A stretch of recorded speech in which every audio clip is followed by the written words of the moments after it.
part where they had the big battle in Fort Erie, and there were 72 Canadians against, I missed the part about the big battle in Fort Erie, 72 Canadians, 700, and then somehow they ended up on a barge, and then the American, yeah, so what, the Fenians, so how did they end up, were they just driven out of Fort Erie? No, what happens is, in Fort Erie, they're fighting in the streets. The Canadians were deployed off a steamship, the Rob, which is actually sunk off of the Harrison filtration plant right now, somewhere under the water there.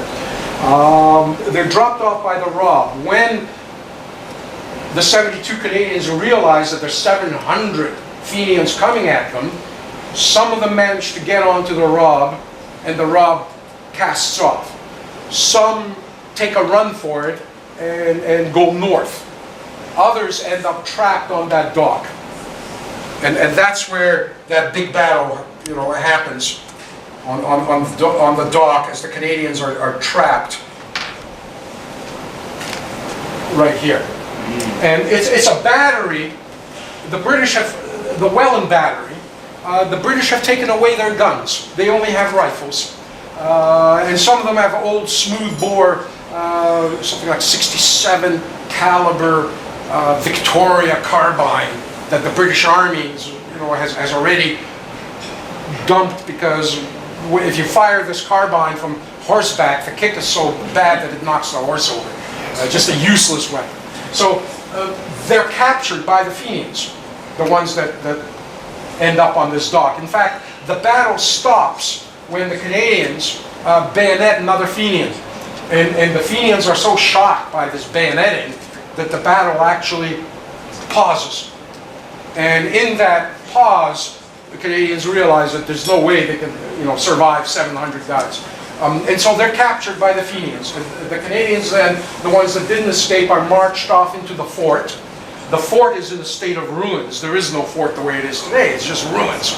Right? They're marched off in the fort. They're kept there overnight. And then the Fenians decide that the British Army is coming and their reinforcements are not arriving. And so now the Fenians get back into their barges, fire a salute to the prisoners. They let the prisoners go. And they're now there, as they're sailing towards Buffalo, they're intercepted by the U.S. Navy and taken prisoner. Yo. I have two questions. If you were to go to Ridgeway today, was there any markers? There is. Where the ridge was, yes. There's a small park, a battlefield park, and there's a cairn there. And in fact, there people gather too now for memorial ceremonies. Let me see if I can get that overshot flight of Ridgeway.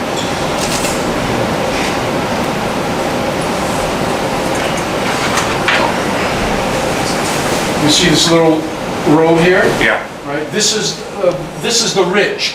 It runs here, and you can actually walk this ridge. Really? Pretty much the way it was back then.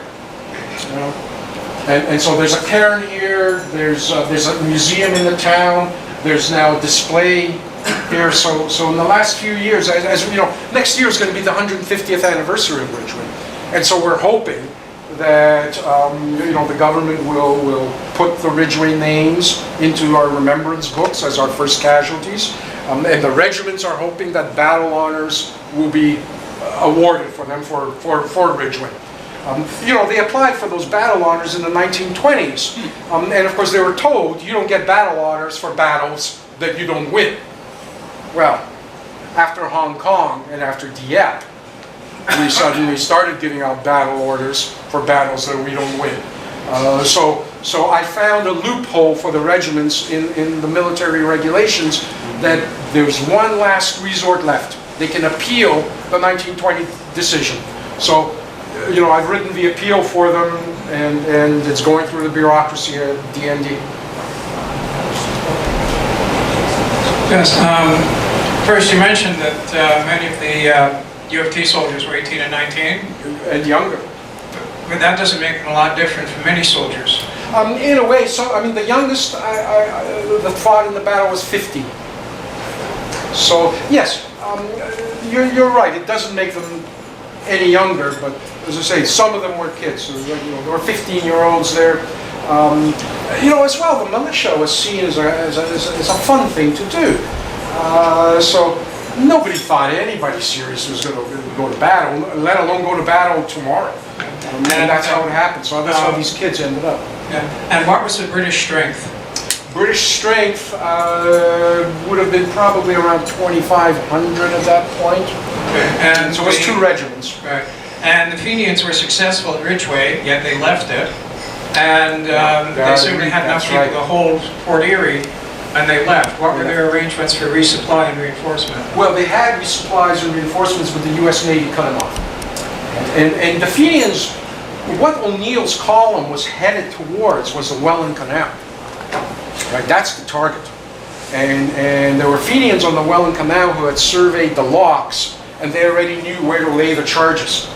So they were going to blow the locks up. And once the Fenians went up against, one thing that shocked the Fenians was that these guys that they fought at Ridgeway were not the British, but were Canadians. And you know, the Fenians took a mauling as well. There was approximately 14 Fenians killed. So yeah, the Fenians won, but it was a hard-won victory. And O'Neill, after Ridgeway, said, you know what, I don't have any more reinforcements coming, and if they're going to fight like this, I'll go to the Welland Canal another day. And that's why they marched back to Fort Erie, to be better positioned next to Buffalo. And of course, again, the U.S. Navy is not, you know, is not helping here now. Now the U.S. Navy cuts off supplies. Can I ask you another question? What did the U.S. government think of this? What was their position? When I started writing this thesis, I was convinced that this was a conspiracy, right? That the Americans have you know, pushed the Fenians. What I discover is there is indeed a conspiracy between the British and the Americans to quietly contain the Fenians, and they're not telling the Canadians. In fact, I discovered, going through John A. Macdonald's Secret Service files, from our head of the Secret Service was a guy called McMicken, right? I'm reading all these secret reports on Fenians, and they look familiar to me. Like, where have I read this before? And I discovered that I've read it before, several months earlier, in Secretary of State Seward's papers. Seward is getting everything that MacDonald is getting 30 days later, straight off MacDonald's desk. And he's getting it through the British consul. So the British meet with the Americans, and the American problem is this, it's a Republican government, a Republican administration, Irish vote Democrat, and we got an election coming. And so President Andrew Johnson doesn't want to be seen stopping Irish coming into Canada. But he doesn't want this to go out of control either. The British, in the meantime, want to kiss and make up finally with the United States. And this is actually where British-American relations secretly start improving. The deal is first made in China between who's going to become the British ambassador to Washington. He's in China. And there, the Chinese are, of course, fighting a rebellion. And the one place where Americans during the Civil War are getting along with the British, just famously, is in China, because their interests there. And so there's this friendship made in China that now the British export into Washington. And so the two guys, the British consul and the American consul, are now brought together in Washington in 1866, immediately after the Civil War, and they make this deal that Canadians are going to have their information taken by the British secretly, and it's going to be shared with the Americans, so the Americans can deploy their troops and contain the Fenians. And the Canadians almost ruin it, because the Canadian Parliament asks the Governor General to lodge a complaint with the United States that the United States is not doing anything about the Fenians, where in fact the United States is trying very hard to contain the Fenians. So there is no American conspiracy. The conspiracy was to stop the Fenians, but not be seen to stop them. That was Lord Elgin who was in China at the time? No, like 1860s? the American ambassadors, Burlingame, the British ambassador, just flies out of my name. But he's the British consul in Washington in 1866. I'm just wondering, sorry, this is an aside to my question, Yeah. but there was that whole blood is thicker than water episode when an American ship pulled a British ship that had been mauled by Chinese artillery on the Taiku Fort in 1860. It's a lot earlier. And it sort of improved Anglo-American relations quite fast after that. There's something called the Vampire Fleet. Now, the Vampire Fleet is something the Americans approve in China. It's supposed to be given to the Emperor of China, who's fighting the Taipei Rebellion at this point. The Vampire Fleet is financed by the British. Actually, sorry, it's paid for by the Chinese, but it's really controlled by the British. And it's supposed to be commanded by Chinese officers, but it's all British crews. And the British captain refuses to take orders from a Chinese captain. And so the Chinese now are offended, and they return the Vampire Fleet back to the British. At that moment, the Confederates pounce on this. They want to buy the entire fleet. And so what the British do for the Americans, this is how the deal is made. The British sail that fleet out to Egypt to ensure that the Confederates don't get their hands on it. And that makes that friendship. Okay. That's how it happens. I noticed though when you're talking about the memorial at U of T, and I do hope they overcome their incipient hoplophobia before May 28th, but you didn't mention the memorial tablets inside Queen's Park? I didn't know, but there are memorial tablets inside Queen's Park. In some churches there are,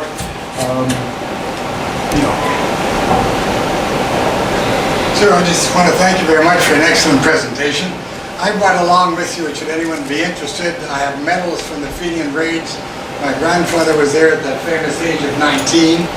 In Quebec, you had two battles, I understand. One of them from not battles, but raids, I guess. They came up from Albany and Vermont. And my grandfather was with what they call the Fourth Chasseurs de Quebec, the Canadiens, and that's a picture of him there. And he joined at age 19, I guess. And that was his family history in the bottom. And I just thought that you might be interested in seeing what the medal looks like. With the two clasps, there wasn't very much written about the raids in Quebec because the veterans apparently didn't get together and put it together so well as they did in Canada. They give you such excellent reports. Thank you. the medal, by the way, is only struck after protests. They get 1900, that medal was issued. 1899, that's how long it takes for the medal to be issued. Some of those medals are pinned to men's pillows as they're dying. They also got, in Ontario, they got land grants as well. You had to apply for it, but it was mostly swamp land. It wasn't great land. I'm sure you know that Ridgeway wasn't the only Fenian battle.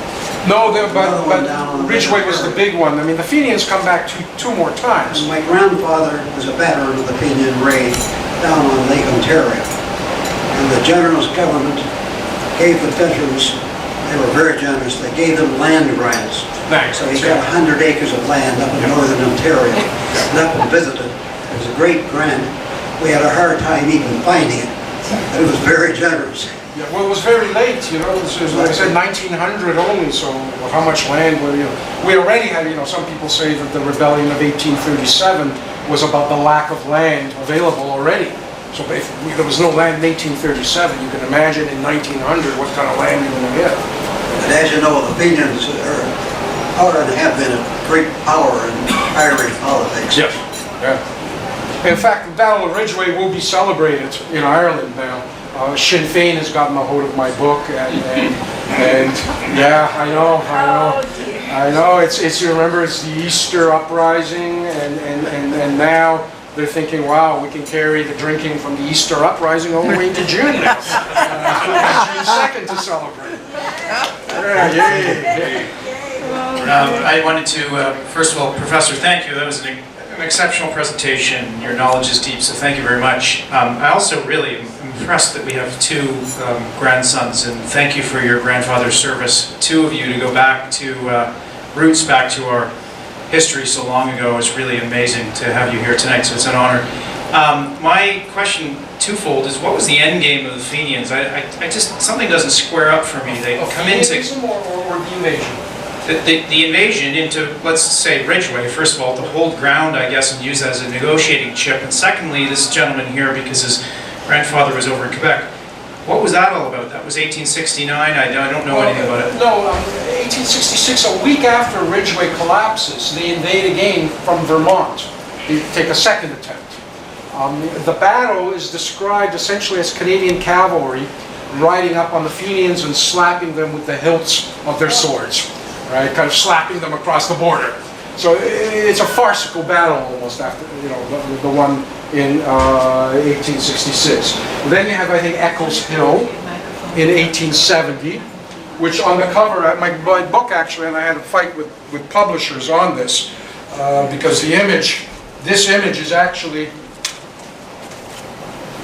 from Quebec. This is not from the Battle of Ridgeway.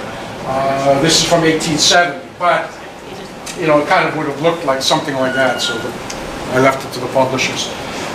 But that's the second time the Fenians come, 1870, and then they try to join up with Louis Riel, 1871. But by then, the Fenian movement has essentially moved back to Ireland, and it's becoming a new movement. And now the Fenians are starting to use dynamite. You get the dynamite attacks, the assassinations, and now the Fenians are kind of becoming what we might describe today as a modern terrorist movement. But at that point, they were still kind of I think they were a classic insurgency. So what was the political end game in 1866? And what was their objective once they held that southwestern? Well, their objective was to get the Fenians in Ireland to rise up. A national revolution there, and to rise up in a moment when the British are in a state of crisis over Canada. One thing the Fenians were hoping as well was that the United States, they were under the impression, the Fenians of the US, was going to recognize any territory taken by them. So, and that was, when I looked through the archives as to where and how they might get that, it's pretty explicit. I found those letters from Seward explicitly responding to the Fenians saying that is not going to happen. So somehow the Fenians are under the impression that if they can hold this piece of land, it may precipitate even a war between the United States and Britain. And of course they have no idea that the British ambassador is directly reporting to Seward. They're meeting in Seward's house. Actually, the ambassador meets even with the President Andrew Johnson. He snuck into the White House in early January of '66, ostensibly to meet President Johnson's wife. And then Johnson comes down the stairs and, oh, look at that, the British ambassador's here, hello, right? So it's kind of set up in that way. The Republican Party is terrified that the Irish voters are going to find out, right, that they're betraying the Irish. I mean, this is a betrayal of Irish Americans, by the Republican Party.